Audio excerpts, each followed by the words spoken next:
What's up, YouTube? This is Rich with Lifetime Shred. Today I just want to talk about the Ronix One bindings and give a little bit of a long-term review on these.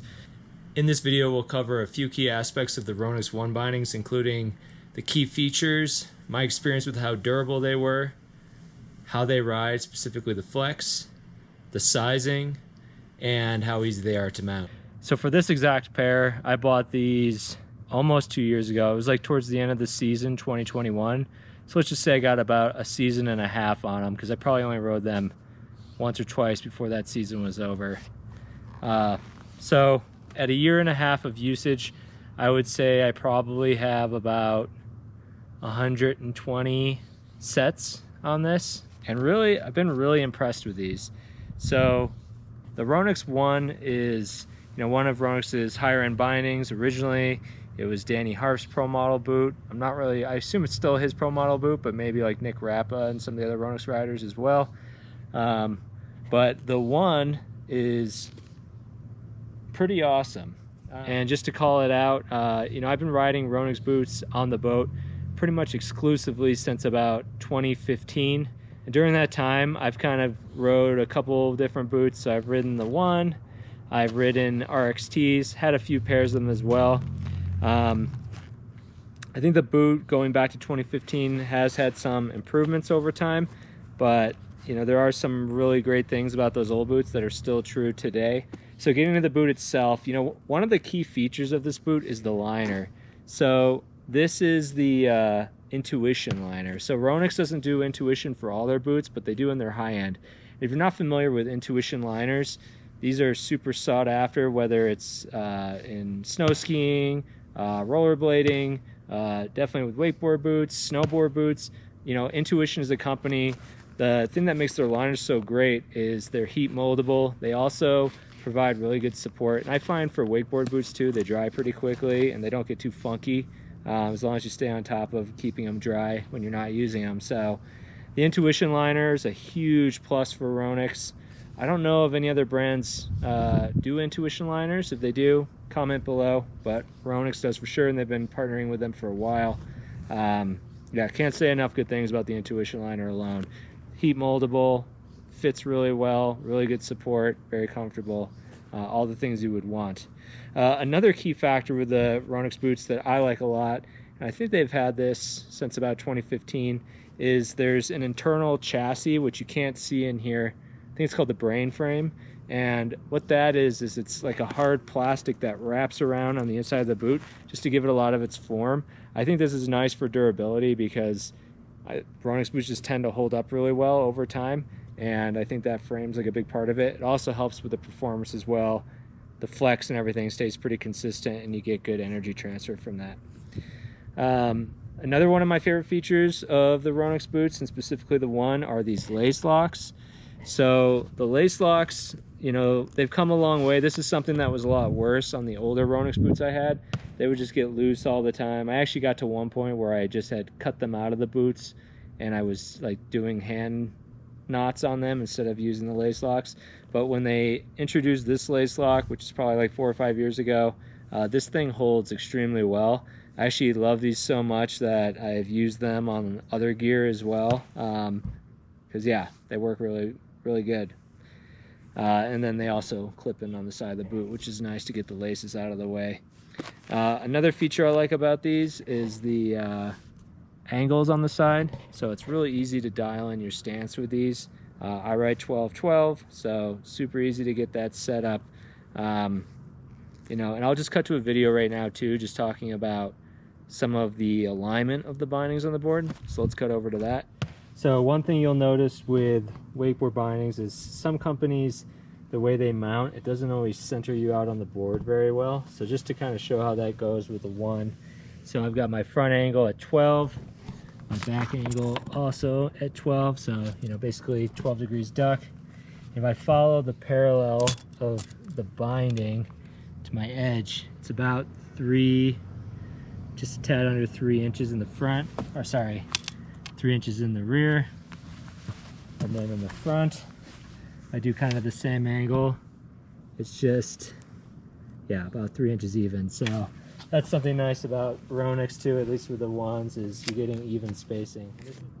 Another great feature of this boot is the way the chassis is set up, and this is true with a lot of wakeboard bindings.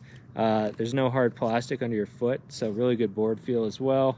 So getting into the ride itself, the One is one of the stiffer boots in the Ronix line, and I would say that that is an accurate statement. Having also ridden the RXTs, I would say these are a little bit stiffer.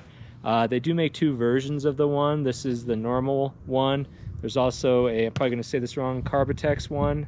That's, I think it's carbon reinforced, so it's a little bit stiffer, and I think it's their stiffest boot. But you know, previous to this pair, I was in some RXTs, so I wanted to go try something new out.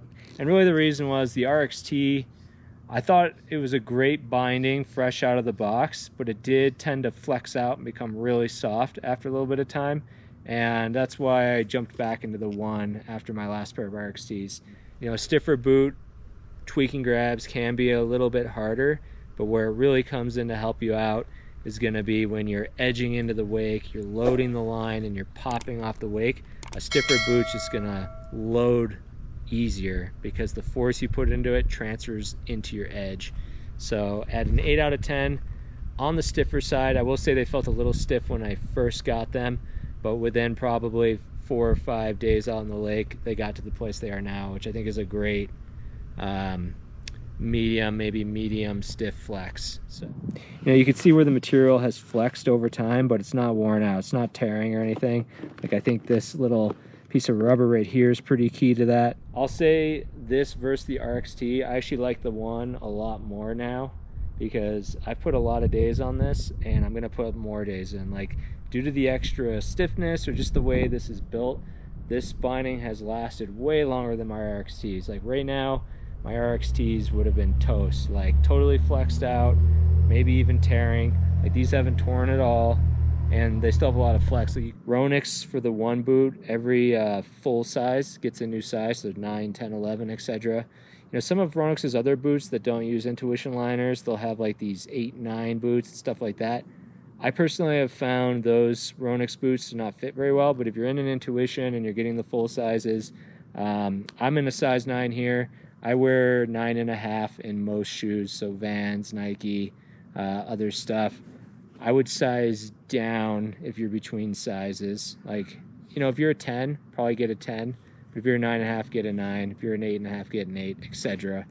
Don't size up because, again, intuition liner, heat moldable, but they'll also mold just through riding them. So if they're not tight when you first get them, they're going to be really loose eventually. So you're going to want a snug fit fresh out of the box.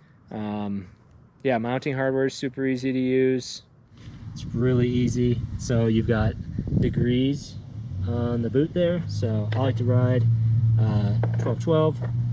So hardware is the same on both sides. That's what it looks like.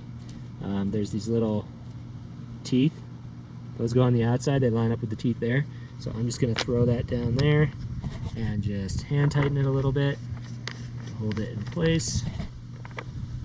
And then on the other side, I'm going to line that up with the same number. And get that hand tight. Yeah, I always hand tighten my screws if I can. It's kind of hard holding the GoPro, but that way, you know, you never want to force these things, because if you do, you might strip your threads on your insert and you're not going to have a good time with that. But yeah, I just got 12-12. They're both hand tight. Now I can kind of crank them down. Oh, yeah, don't forget, always use a number 3 Phillips head, not a number 2. That way you don't strip your screws. And there we go. And I can probably tighten this down a little more. Super easy. And like I showed in the previous video, the boot does fit pretty centered on the board, so no problems there. That's just a long-term review on the Ronix One. This model, again, like I bought it almost 2 years ago. I think it's from the, let me think about this, 2021 product line. Yep. The new ones, they look a little different. I don't think the text that much different, but maybe I'm wrong there. Comment below if you know something I don't know. But this is my favorite boat boot by far. I don't think I could ride anything else. Just because the Intuition liner, the performance, they just work. Yeah, I hope that video was helpful. If you have any questions about this boot, sizing, or anything else, happy to answer questions there. I think it's a great boat boot. But with that said, hope you have a great day. See ya.